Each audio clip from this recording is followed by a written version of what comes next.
ভারতের সাবেক রাষ্ট্রপতি ও পরমাণু বিজ্ঞানী ডক্টর এপিজে আব্দুল কালামের ছোটবেলা কেটেছে প্রচন্ড কষ্ট করে।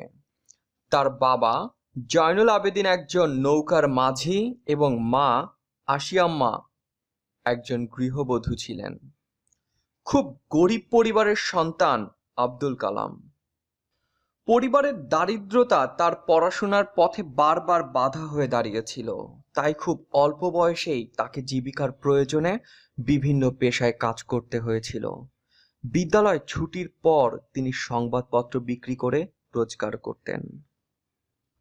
প্রচণ্ড স্বপ্নবাজ মানুষ ছিলেন এপিজে আব্দুল কালাম। ভালোবাসতেন স্বপ্ন দেখতে আর প্রবল ইচ্ছাশক্তি নিয়ে ছুটে চলতেন সেই স্বপ্নের পিছু পিছু। এভাবেই এগিয়ে যেতেন তিনি। স্বপ্ন শুধু নিজে দেখেই থেমে যেতেন না, সেই স্বপ্নকে ছড়িয়ে দিতেন পরবর্তী প্রজন্মের কাছে। এমনকি মৃত্যুর কিছুক্ষণ আগেও সেই স্বপ্নের কথাই বলছিলেন এক ঝাঁক শিক্ষার্থীদের সাথে। তারপর ঢলে পড়েছিলেন মৃত্যুর কোলে। ভারতের সাবেক রাষ্ট্রপতি ও খ্যাতিমান এই পরমাণু বিজ্ঞানী সবচেয়ে বেশি পছন্দ করতেন শিক্ষার্থীদের সাথে সময় কাটাতে। তাদের মনে আলো জ্বালাতে চাইতেন তিনি। জীবনে অনেক চড়াই উতরাই পার করতে হয়েছে তাকে, তাই জীবন থেকে পেয়েছেন অনেক শিক্ষা। ফাইভ ফিঙ্গার্স মোটিভেশনের পক্ষ থেকে তেমনই তার নিজের জীবন থেকে নেওয়া একটি গল্প থাকছে আপনাদের জন্য। আমাদের চ্যানেলটি সাবস্ক্রাইব করে পাশের বেল আইকনটিতে ক্লিক করুন। আসছি ইন্ট্রোর পর।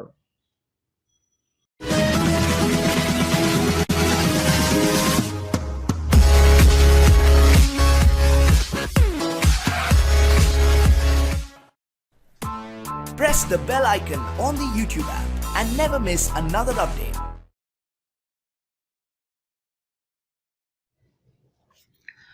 তখন 1941 সাল, দ্বিতীয় বিশ্বযুদ্ধ চলছে। আমরা থাকতাম রামেশ্বরম শহরে। এখানে আমাদের পরিবার বেশ কঠিন বাস্তবতার মধ্য দিয়ে সময় পার করছিল। আমার বয়স তখন মাত্র 10 বছর। কলম্বোতে যুদ্ধের দামামা বাজছে। আমাদের রামেশ্বরমেও এর প্রভাব পড়তে শুরু করেছে। খাবার থেকে শুরু করে নিত্য ব্যবহার্য পণ্য সব কিছুরই দারুণ সংকট।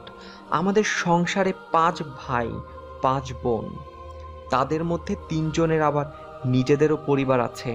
সব মিলিয়ে এক এলাহি কাণ্ড।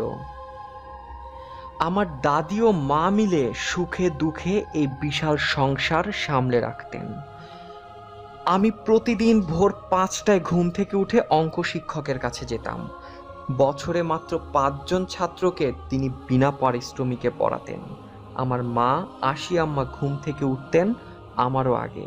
তিনি আমাকে গোসল করিয়ে তৈরি করে তারপর পড়তে পাঠাতেন। পড়া শেষ করে 5:30টার দিকে বাড়ি ফিরতাম। তারপর 3 কিলোমিটার দূরের রেল স্টেশনে যেতাম খবরের কাগজ আনতে। যুদ্ধের সময় বলে স্টেশনে ট্রেন থামতো না। চলন্ত ট্রেন থেকে খবরের কাগজের বান্ডিল ছুঁড়ে ফেলা হতো প্ল্যাটফর্মে। আমার কাজ ছিল সেই ছুঁড়ে দেওয়া কাগজের বান্ডিল সারা শহরে ফেরি করা, সবার আগে গ্রাহকের হাতে কাগজ পৌঁছে দেয়া। কাগজ বিক্রি শেষে সকাল 8টায় ঘরে ফিরলে মা নাস্তা খেতে দিতেন। অন্যদের চেয়ে একটু বেশিই দিতেন, কারণ আমি একই সঙ্গে পড়াশোনা আর কাজ করতাম। সন্ধ্যাবেলা স্কুল শেষ করে আবার শহরে যেতাম লোকজনের কাছ থেকে বকে আদায় করতে। সেই বয়সে আমার দিন কাটতো শহরময় হেঁটে, দৌড়ে আর পড়াশোনা করে। একদিন সব ভাই বোন মিলে খাওয়ার সময় মা আমাকে রুটি তুলে দিচ্ছিলেন। আমিও একটা একটা করে খেয়ে যাচ্ছিলাম। খাওয়া শেষে বড় ভাই আমাকে আলাদা করে ডেকে আনলেন। বললেন, কালাম, কি হচ্ছে এসব? তুমি খেয়েই চলছিলে, মাও তোমাকে তুলে দিচ্ছিল, তার নিজের জন্য রাখা সব কটি রুটিও তোমাকে তুলে দিয়েছে। এখন অভাবের সময় একটু দায়িত্বশীল হতে শেখো, মাকে উপোস করিও না। শুনে আমার শিরদাঁড়া পর্যন্ত শিউরে উঠল। সঙ্গে সঙ্গে মায়ের কাছে গিয়ে তাকে জড়িয়ে ধরলাম। মাত্র 5ম শ্রেণীতে পড়লেও পরিবারের ছোট ছেলে হিসেবে আমার একটা বিশেষ স্থান ছিল। আমাদের বাড়িতে বিদ্যুৎ ছিল না, কেরোসিন দিয়ে বাতি জ্বালানো হতো, তাও শুধু সন্ধ্যা 7টা থেকে 9টা পর্যন্ত। মা আমাকে কেরোসিনের ছোট্ট একটা বাতি দিয়েছিলেন, যাতে আমি অন্তত রাত 11টা পর্যন্ত পড়তে পারি। আমার চোখে এখনো পূর্ণিমার আলোয় মায়ের মুখ ভাসে। আমার মা 93 বছর বেঁচে ছিলেন। ভালোবাসার, দয়ার এক স্বর্গীয় প্রতিমূর্তি ছিলেন আমার মা। মা, এখনো সেদিনের কথা মনে পড়ে, যখন আমার বয়স মোটে 10। সব ভাই বোনের ঈর্ষা ভরা চোখের সামনে তোমার কোলে মাথা রেখে ঘুমাতাম। সেই রাত ছিল পূর্ণিমার। আমার পৃথিবী শুধু তোমাকে জানতো মা, আমার মা। এখনো মাঝরাতে ঘুম ভেঙে উঠি, চোখের জল গড়িয়ে পড়ে। তুমি জানতে ছেলের কষ্ট মা, তোমার আদর মাখা হাত আমার সব কষ্ট ভুলিয়ে দিত। তোমার ভালোবাসা, তোমার স্নেহ, তোমার বিশ্বাস আমাকে শক্তি দিয়েছে মা। সৃষ্টিকর্তার শক্তিতে ভয়কে জয় করতে শিখিয়েছে। শুনলেন ডক্টর এপিজে আব্দুল কালামের জীবন থেকে তরুণদের জন্য অনুপ্রেরণামূলক গল্প।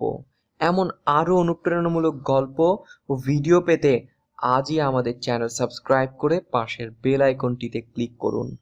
আর আগামী পর্বে আপনি কাকে দেখতে চান অথবা কোন বিষয়ে নতুন ভিডিও পেলে আপনি সবচেয়ে বেশি অনুপ্রাণিত হবেন তা কমেন্ট করে জানান। ধন্যবাদ, ভালো থাকুন। সফলতা কেবল আপনার জন্যই।